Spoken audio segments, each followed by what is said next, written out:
You have probably heard one of your gym bros, while doing a bunch of half reps of bicep curls, say, "It's all about time under tension, bro."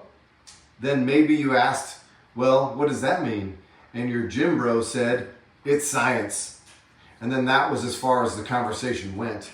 So today I just want to take a look at this nebulous term, time under tension, talk about it for a few minutes, and then decide whether or not we should even give it. What is time under tension? It is very simply the amount of time spent with a targeted muscle being contracted. And to be clear, absolutely no one disputes the fact that your muscles require tension. Your muscles must spend time under mechanical tension. They require a stimulus to grow. The science nerds and your gym bros all agree on this point. Muscle tension is a necessity as part of your resistance training. So to implement training using time under tension as your guide means that you would be tracking the weight used and the amount of time your muscles were contracted. You are not tracking reps, just time and load. And if you are writing workouts for yourself or other people, you are prescribing time, not reps. Let's say you are doing bicep curls, you might do 85 pounds for 1 minute. Then to progress, as all resistance training programs must, you could add time or you could add load or both. But there are definitely limitations to the idea of writing and tracking workouts using time under tension. For example, time under tension does not specify anything about range of motion, and that is a problem.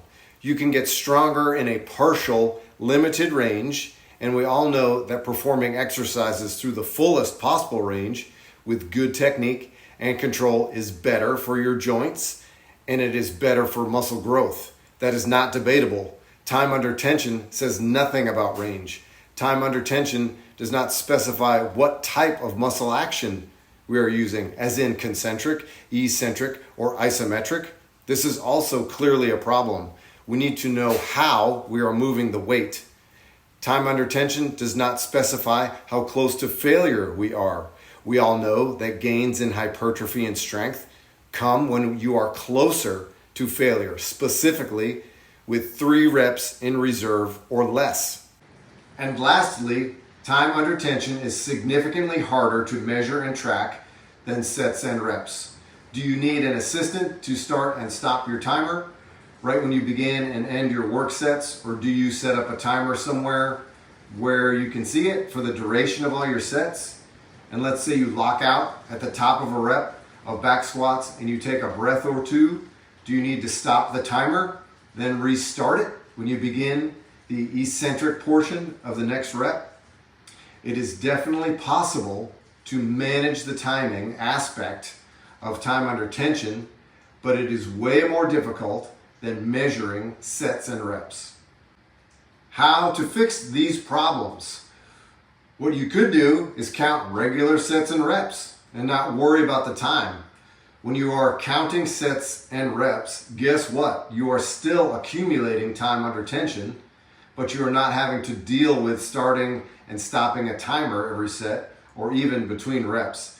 Like I said earlier, no one argues the fact that your muscles require time under mechanical tension.